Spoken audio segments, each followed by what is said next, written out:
Is Deuce still going to be running the running back room? Like, is he? Oh yeah, yeah, for sure. You're not going to hire a running back coach? No. Deuce, I mean, he's a stud, and what he's done in that running back room and how he blends the pass with the run with those guys, very valuable. But you are going to hire a wide receiver. I'm eventually going to get to a receiver coach. Yes, I've had a couple interviews, talked to some guys, and I'm still just. It's like the same thing I did with Grow last year. I took my time. I want to make sure the guy is right.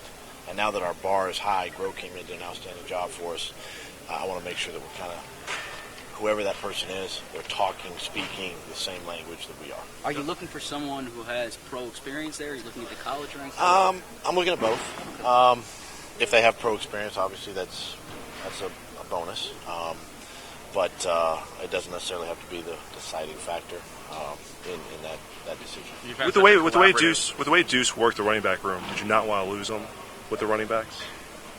I didn't want to lose him there. No, I didn't want to lose him there. No, and listen, same way. Even though Mike is now the OC, I still want his influence in the receiver room. Just like if Deuce was the OC, I'd still want his influence in the running back room. So, they may not be in charge of that room, but I mean, Deuce is. You get what I'm saying? Mm-hmm. I'm talking about the coordinator's position now. Whoever was that, if Deuce was the coordinator, I would still want his influence in the running back room. But the way it worked out, I can keep Deuce in that running back room, give him a little more play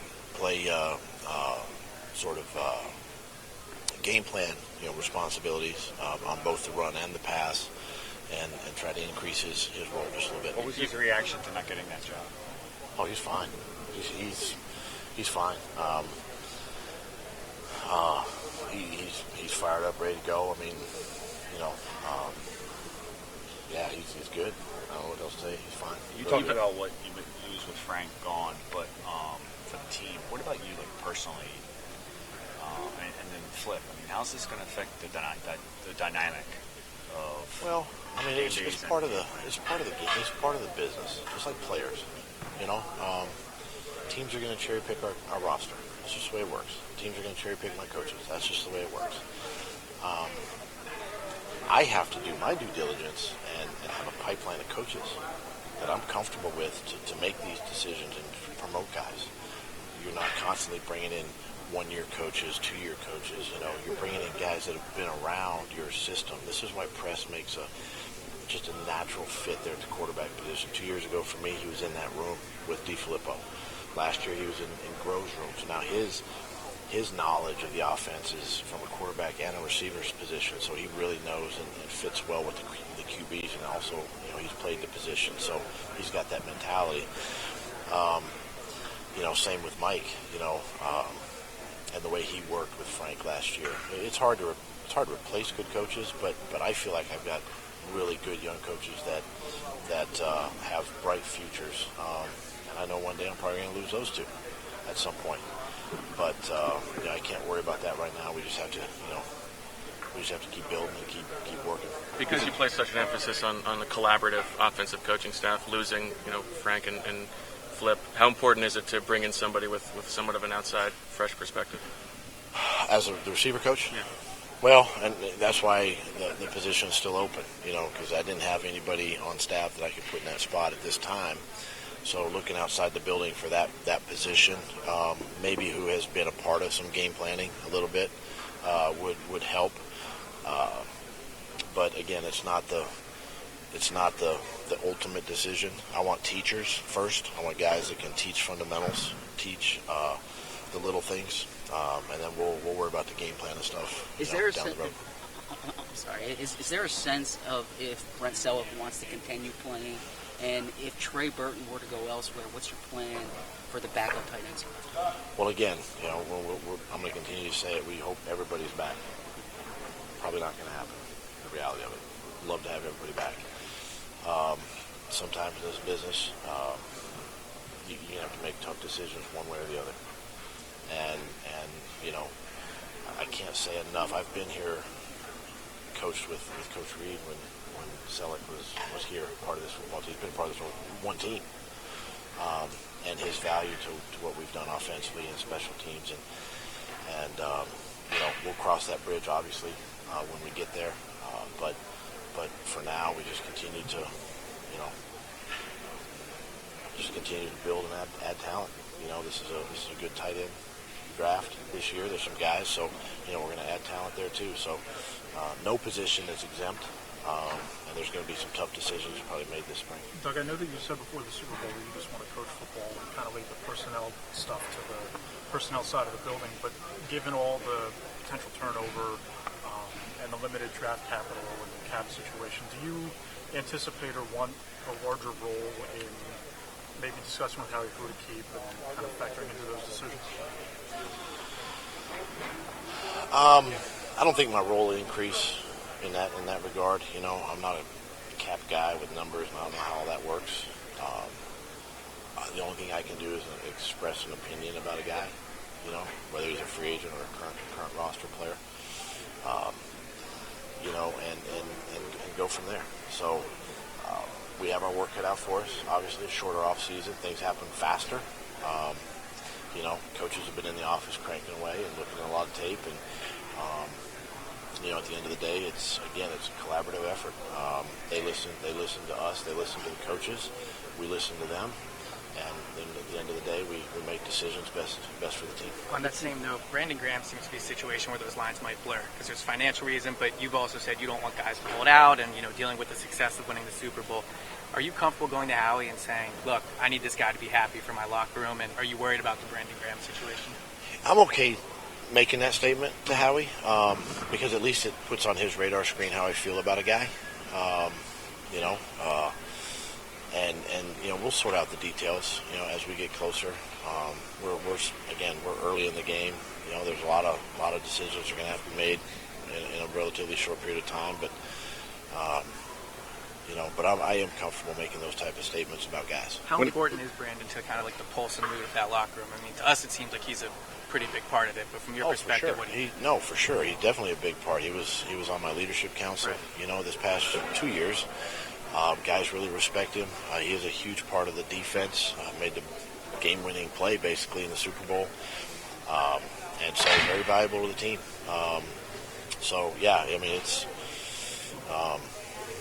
It's something that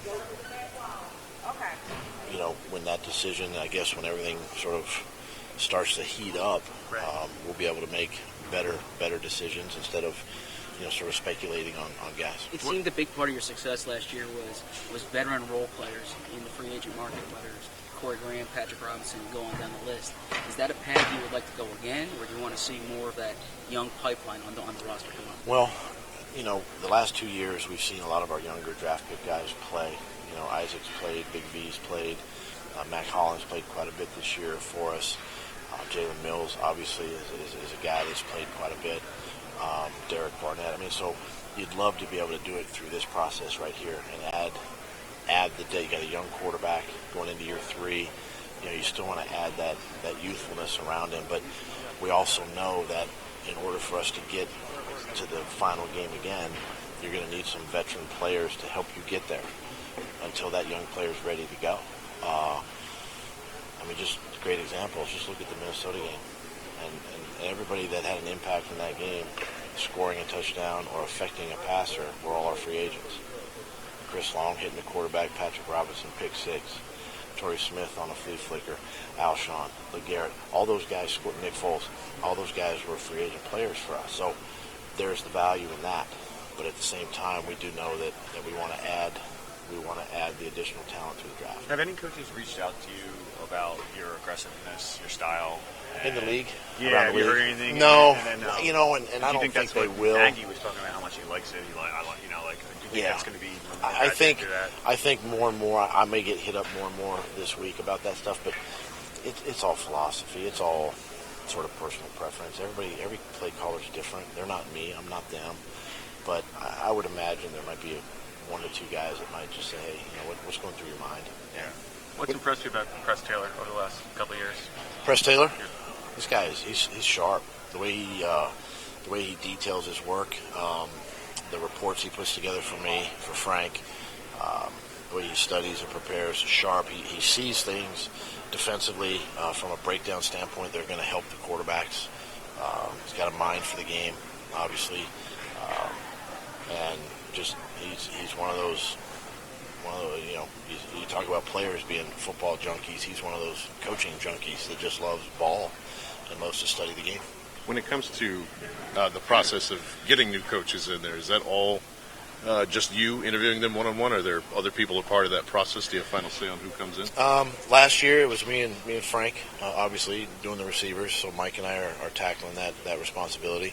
But at the same time, I'm also bringing in the other assistants just to pick the guy's brain, a little bit, 10 minutes, just sit down with them in their office and talk. So, but it's mainly been Mike and I going through the process with them. Yeah. As far as Nate Sudfeld, what do you view his role being next year? I tell you, it's going to be big for him. I'm excited for him. Number one, with Carson, his situation and being limited, obviously, and this will be a big spring, for us to really kind of get our hands on him now and really begin to detail him. Even though Flip did a great job with him throughout the season and got him ready to play each and every week, and what he did down the stretch as the number two, really feel comfortable and excited about his future.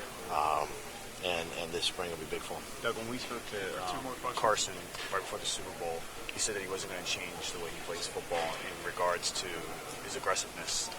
Have you had a conversation with him,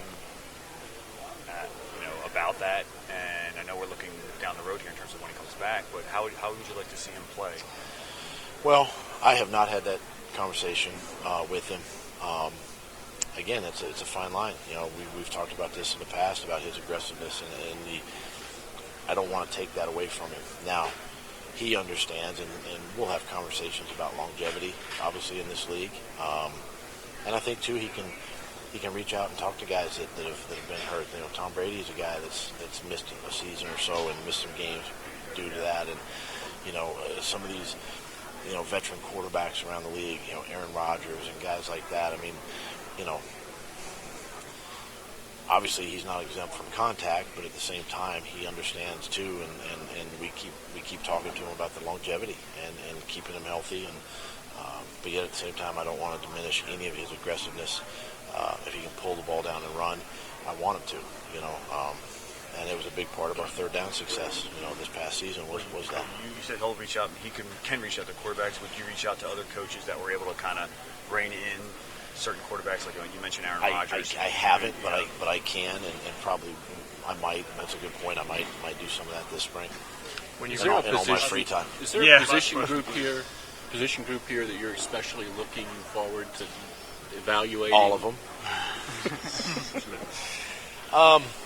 I think this is another good running back group again, tight end group offensively, and then with some of the linebacker group and things like that. Try to look at that group. It's not a big group there, but there are some guys in the top of the group that would be intriguing.